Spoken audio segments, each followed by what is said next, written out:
Harry Potter and the Sorcerer's Stone by J.K. Rowling.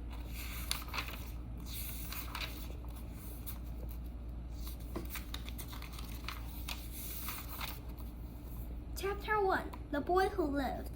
Mr. and Mrs. Dursley of number 4 Private Drive were proud to say that they were perfectly normal. Thank you very much.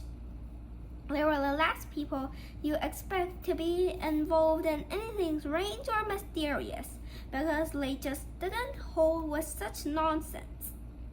Mr. Dursley was the director of a firm called Grunnings, which made drills. He was a big, beefy man with hardly any neck, although he did have a very large mustache. Mrs. Dursley was thin and blonde and had nearly twice the usual amount of neck, which came in very useful as she spent so much of her time craning over garden fences, spying on the neighbors. The Dursleys had a small son called Dudley, and in their opinion, there was no finer boy anywhere. The Dursleys had everything they wanted, but they also had a secret, and their greatest fear was that somebody would discover it. They didn't think they could bear it if anyone found out about the Potters.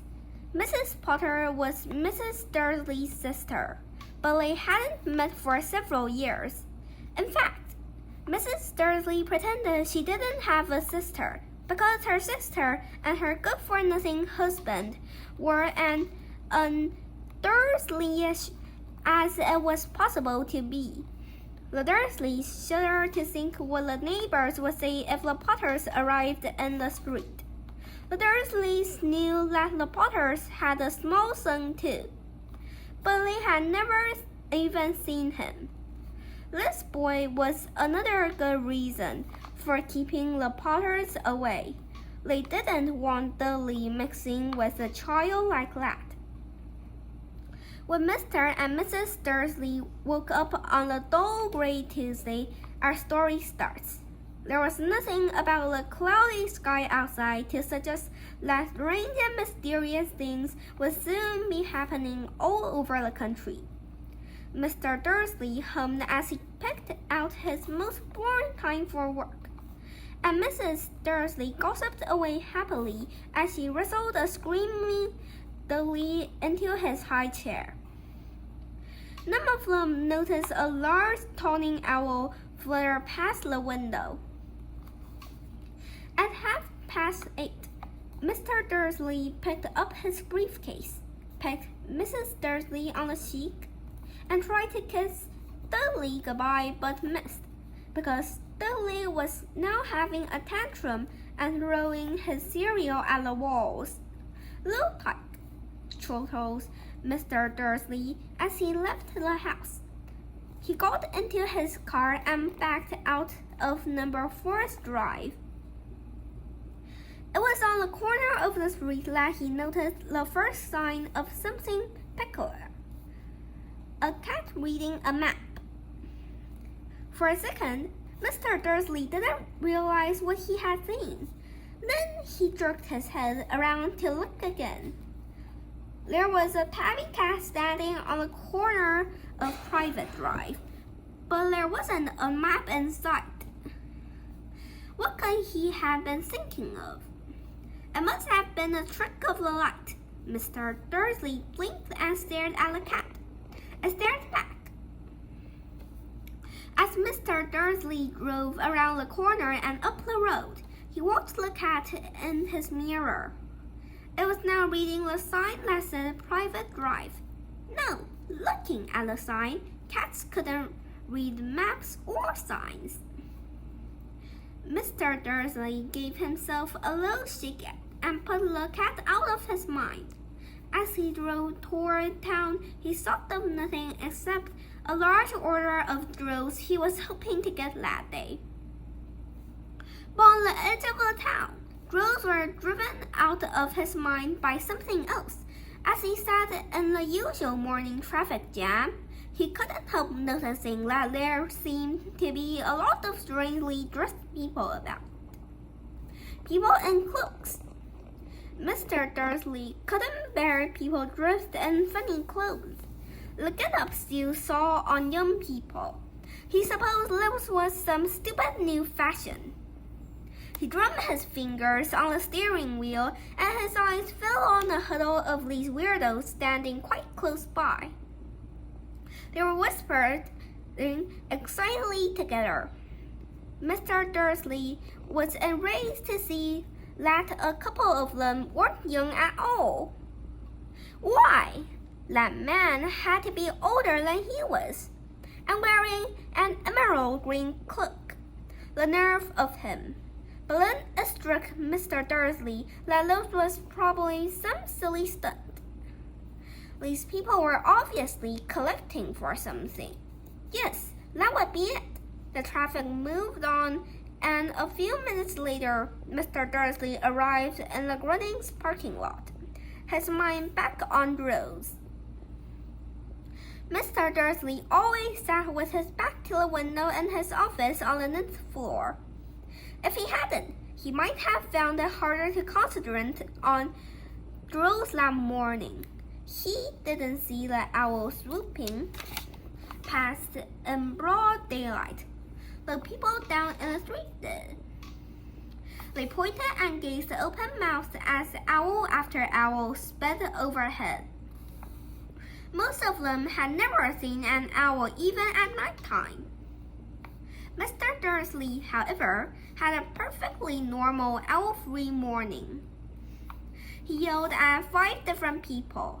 He made several important telephone calls and shouted a bit more.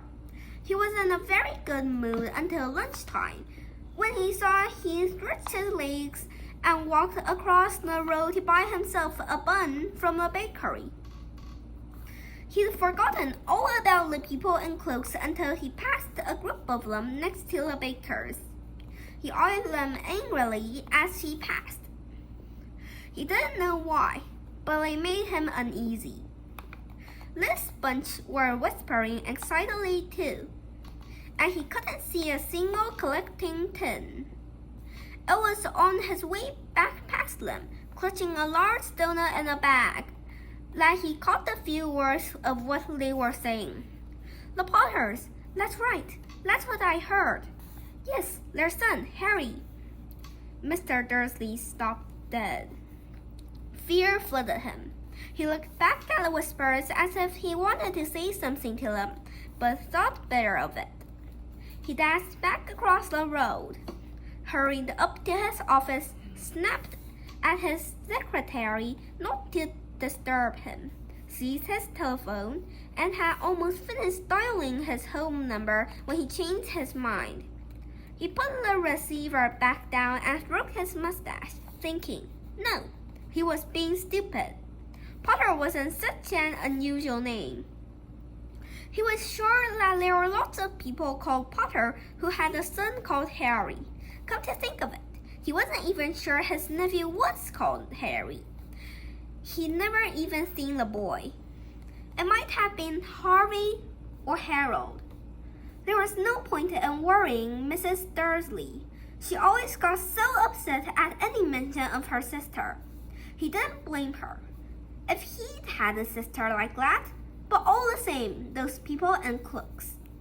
He found it a lot harder to concentrate on drills that afternoon, and when he left the building at 5 o'clock, he was still worried that he walked straight into someone just outside the door. Sorry, he grunted, as the tiny old man stumbled and almost fell. It was a few seconds before Mr. Dursley realized that the man was wearing a violet cloak. He didn't seem at all except at being almost knocked to the ground.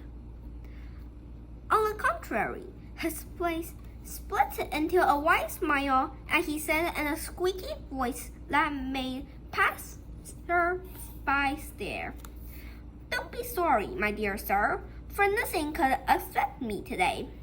Rejoice, for you know who has gone at last. Even muggles like yourself should be celebrating this happy, happy day." and the old man hugged Mr. Dursley around the middle and walked off. Mr. Dursley stood rooted to the spot. He had been hugged by a complete stranger. He also thought he had been called a muggle, whatever that was. He was rattled.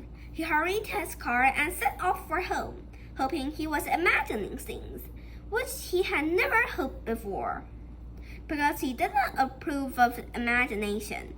As he pulled into the driveway of number 4, the first thing he saw, and it didn't improve his mood, was the tabby cat he'd spotted that morning. It was now sitting on his garden wall. He was sure it was the same one. It had the same markings around its eyes. "Shoo!" said Mr. Dursley loudly. The cat didn't move. It just gave him a stern look. Was this normal cat behavior? Mr. Dursley wondered. Trying to pull himself together, he let himself into the house. He was still determined not to mention anything to his wife. Mrs. Dursley had had a nice normal day. He told men over dinner all about Mrs. Next Door's problems with her daughter and how Dudley had learned a new word, "What?" Mr. Dursley tried to act normally. When Dudley had been put to bed, he went into the living room in time to catch the last report on the evening news. And finally, bird watchers everywhere had reported that the Natchez owls had been behaving very unusually today. Although owls normally hunt at night and are hardly ever seen in daylight, there have been hundreds of sightings of these birds flying in every direction since sunrise. Experts are unable to explain why the owls have suddenly changed their sleeping pattern. The newscaster allowed himself a grin. Most mysterious, and now over to Jim McGovern with the weather. Going to be any more showers of owls tonight, Jim? "Well, Ted," said the weatherman, "I don't know about that, but it's not only the owls that have been acting oddly today. Viewers as far apart as Kent, Yorkshire, and Dundee have been phoning in to me that instead of the rain I promised yesterday, they've had a downpour of shooting stars. Perhaps people have been celebrating bonfire night early. But it's not until next week, folks. But I can promise a wet night tonight." Mr. Dursley sat frozen in his armchair. Shooting stars all over Britain, owls flying by daylight, mysterious people in clothes all over the place, and a whisper about the Potters. Mrs. Dursley came into the living room carrying 2 cups of tea. It was no good. He'd have to say something to her. He cleared his throat nervously. Petunia, dear? You haven't heard from your sister lately, have you?" As he had expected, Mrs. Dursley looked shocked and angry. After all, they normally pretended she didn't have a sister. "No," she said sharply. "Why?" "Funny stuff on the news," Mr. Dursley mumbled. "Owls, shooting stars, and there were a lot of funny-looking people in town today." "So?" snapped Mrs. Dursley. "Well, I just thought. Maybe it was something to do with, her crowd."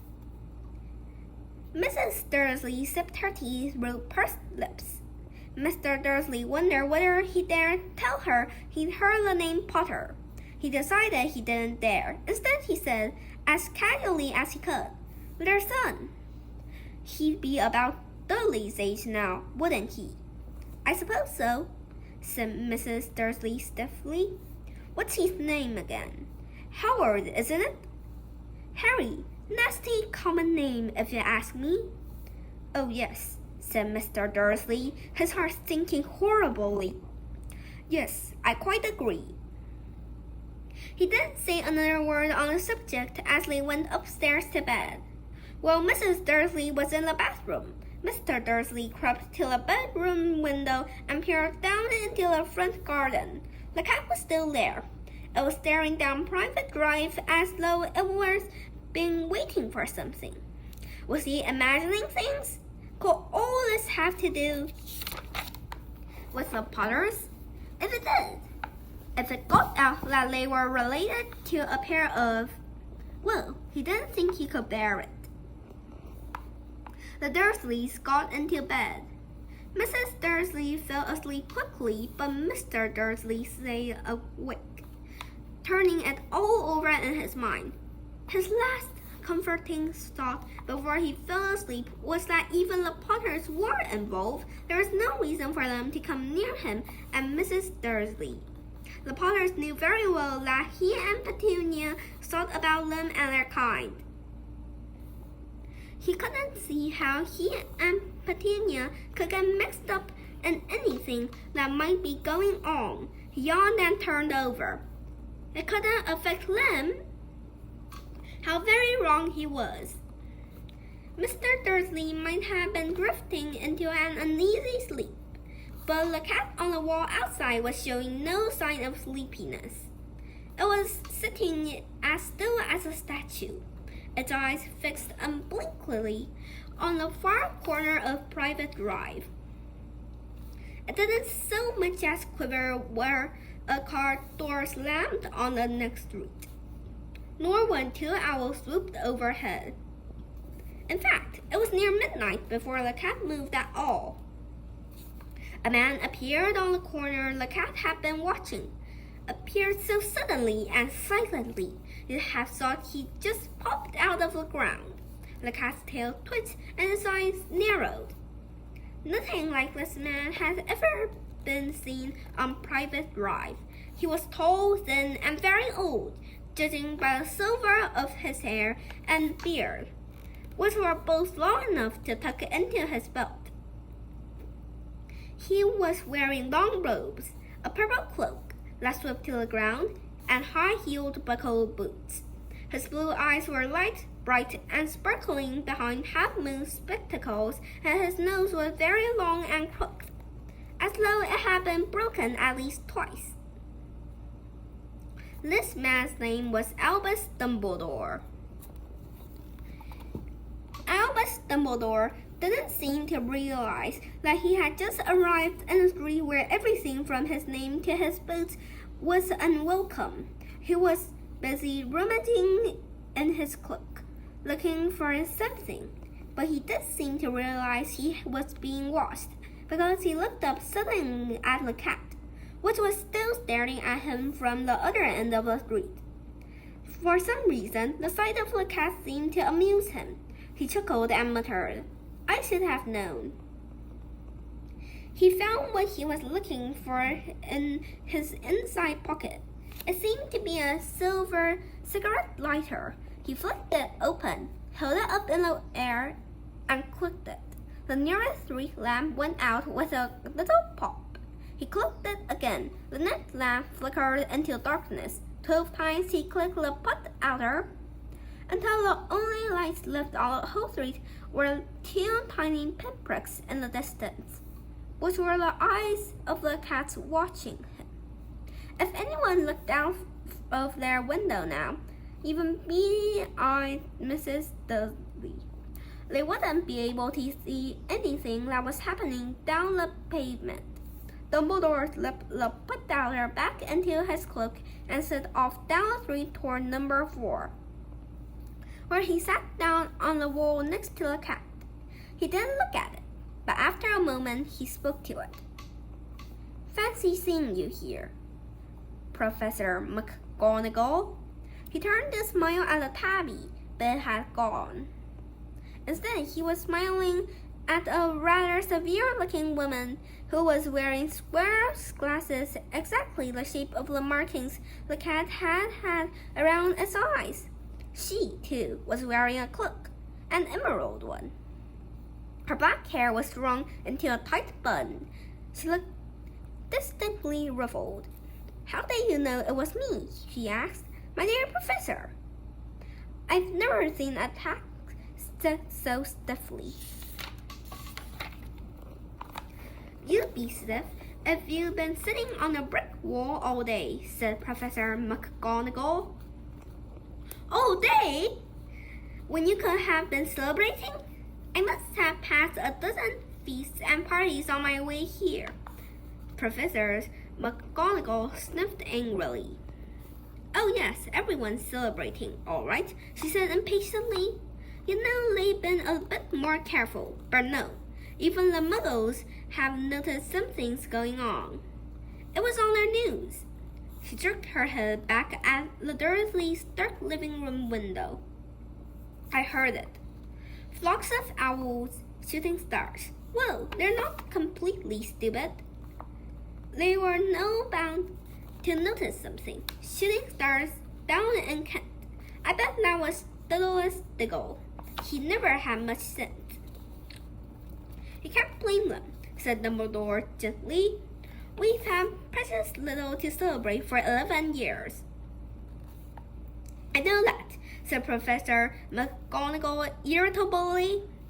But that's no reason to lose our heads. People are being downright careless, out on the streets in broad daylight, not even dressed in Muggle clothes, swapping rumors. She threw a sharp sideways glance at Dumbledore here, as though hoping he was going to tell her something. But he didn't, so she went on. A fine scene it would be if, on the very day you know who seems to have disappeared at last, the Muggles found out about us all. I suppose he really has gone. Dumbledore? It certainly seems so, said Dumbledore. We have much to be thankful for. Would you care for a lemon drop? A what? A lemon drop. They're a kind of Muggle sweet I'm rather fond of. No, thank you, said Professor McGonagall coldly, as though she didn't think that was the moment for lemon drops. As I say, even if you know who has gone, my dear Professor, surely a sensible person like yourself can call him by his name? All this you-know-who nonsense. For 11 years, I have been trying to persuade people to call him by his proper name. Voldemort. Professor McGonagall flinched, but Dumbledore, who was unsticking 2 lemon drops, seemed not to notice. It all gets so confusing if we keep saying you-know-who. I have never seen any reason to be frightened of saying Voldemort's name. I know you haven't, said Professor McGonagall, sounding half exasperated, half admiring. But you're different. Everyone knows you're the only one you know. Oh, all right. Voldemort was frightened of. You flatter me, said Dumbledore calmly. Voldemort has powers I will never have. Only because you are too, noble to use them. It's lucky it's dark. I haven't blushed so much since Madame Pomfrey told me she liked my new earmuffs. Professor McGonagall shot a sharp look at Dumbledore and said, The owls are nothing next to the rumors that are flying around. You know what everyone's saying? About why he's disappeared? About what finally stopped him? It seemed that Professor McGonagall had reached the point she was most anxious to discuss. The real reason she had been waiting on the cold hard wall all day, for neither as a cat nor a woman had she fixed Dumbledore with such a piercing stare she did now. It was plain that whatever everyone was saying, she was not going to believe it until Dumbledore told her it was true. Dumbledore, however, was choosing another lemon drop and did not answer. What they're saying, she pressed on, is that last night Voldemort turned up in Godric's Hollow. He went to find the Potters.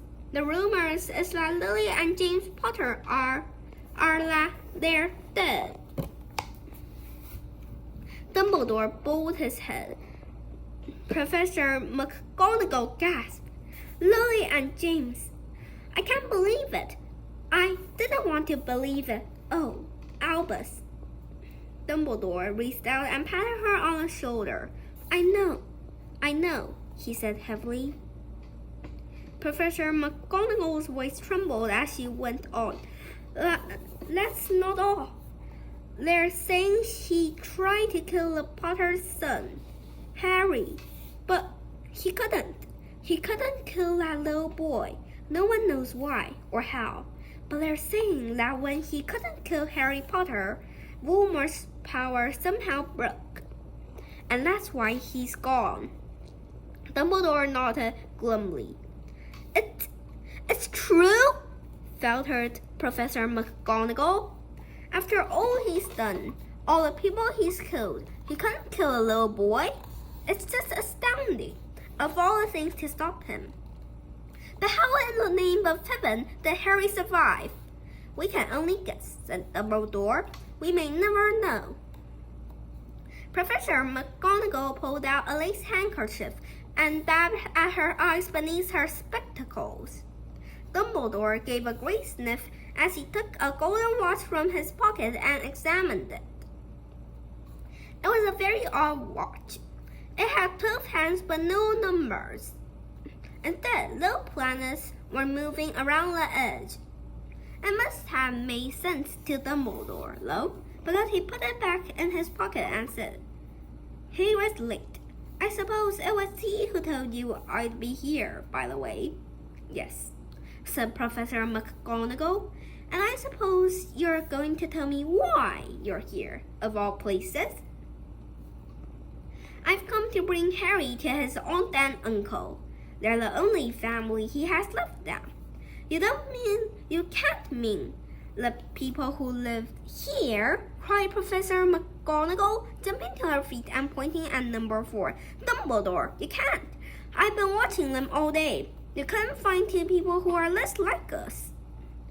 And they've got their son. I saw him kicking at his mother all the way up the street, screaming for sweets. Harry Potter come and live here.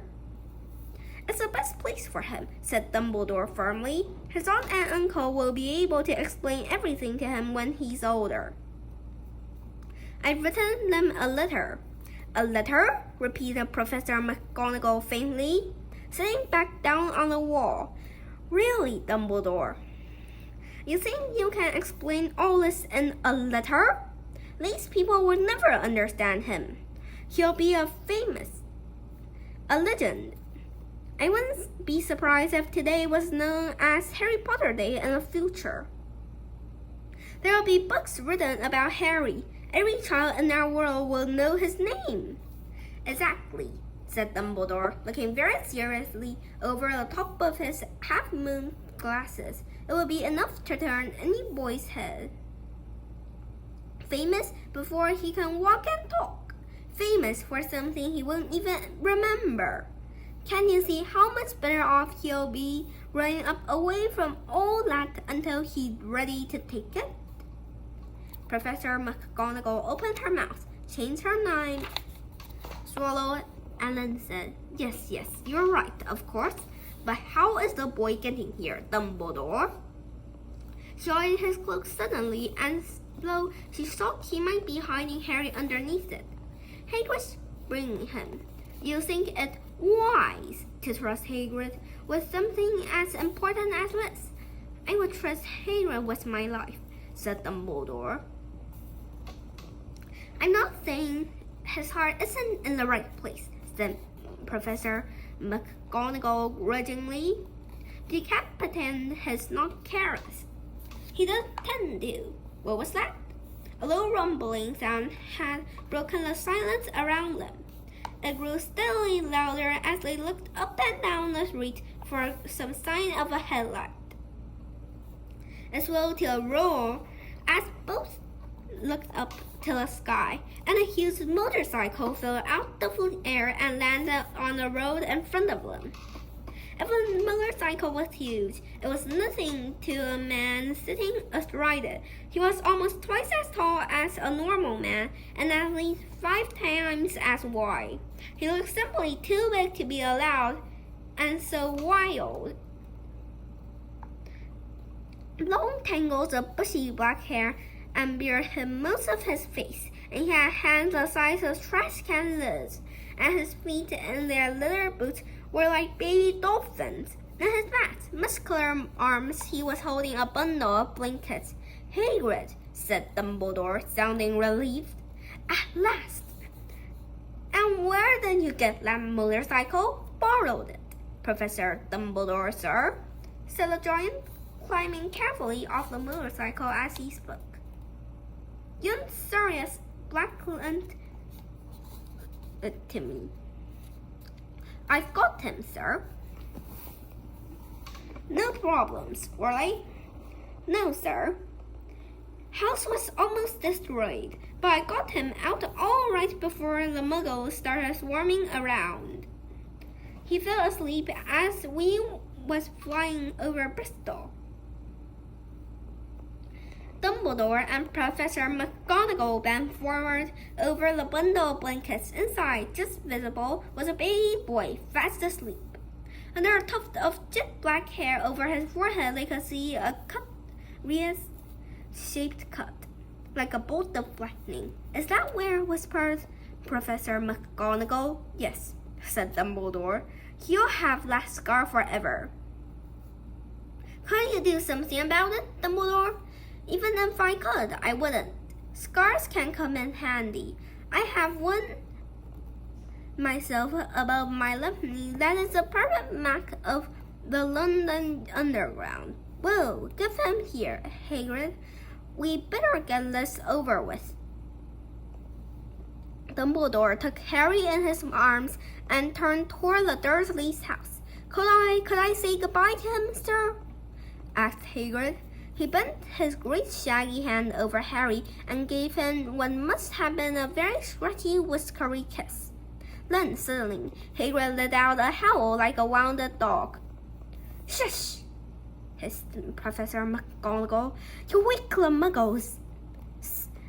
Sorry," sobbed Hagrid, letting out a large spotted handkerchief and burying his face in it. "But I can't stand it. Lily and Jane's dead, and poor little Harry afterlife with muggles."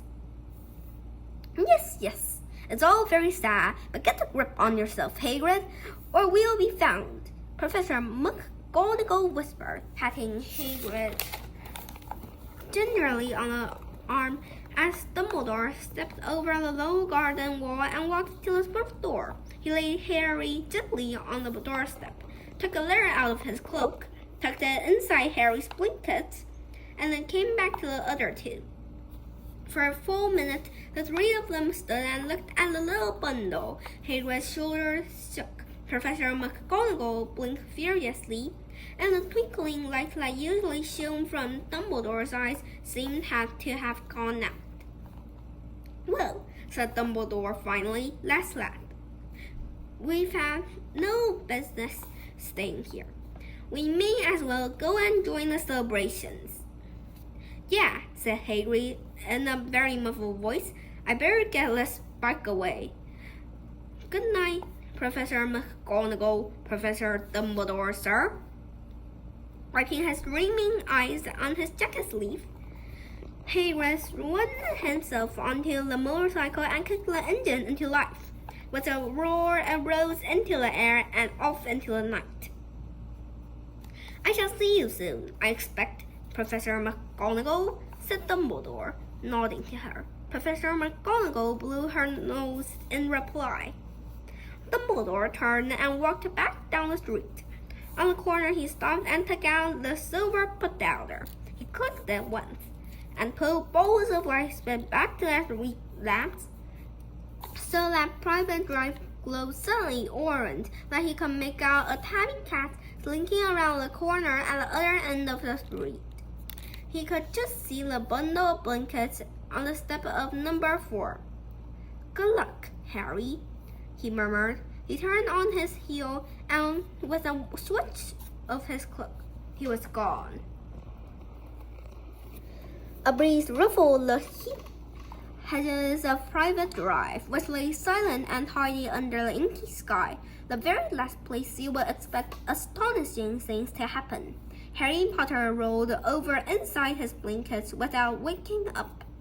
One small hand closed on the letter beside him, and he slept on, not knowing he was special, not knowing he was famous, not knowing he would be woken in a few hours' time by Mrs. Dursley's scream as she opened the front door to put down the milk bottles.